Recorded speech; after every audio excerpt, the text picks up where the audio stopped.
নওগাঁর আত্রাই উপজেলার পাঁচুপুর ইউনিয়নের খোদ্দ বোয়ালিয়ায় যুবকদের মাঝে ফুটবল জার্সি বিতরণ করা হয়েছে। মঙ্গলবার বিকেলে ইউনিয়নের চেয়ারম্যান প্রার্থী ও সমাজসেবক আবু শাহিন নিজ হাতে 11 সেট জার্সি তুলে দেন খেলোয়াড়দের হাতে।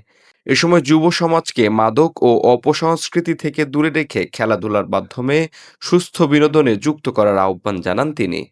যুবকরাই আগামী দিনের ভবিষ্যৎ। এই যুবকদের নিয়ে আমাদের সামনের দিনের প্রত্যাশা যে তারা যেন কোনো অপরাধ প্রবণতার সাথে জড়িত না হয়।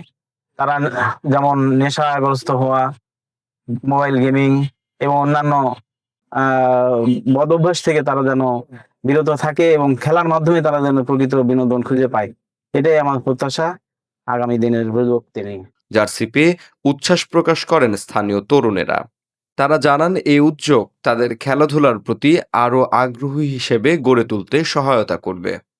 অনুষ্ঠানে থানা ও ইউনিয়নের নেতৃবৃন্দ সহ এলাকার গণ্যমান্য ব্যক্তিরা উপস্থিত ছিলেন। গ্রামবাসীরা বলেন, যুব সমাজকে সঠিক পথে পরিচালিত করতে এ ধরনের কার্যক্রম অত্যন্ত প্রয়োজনীয়।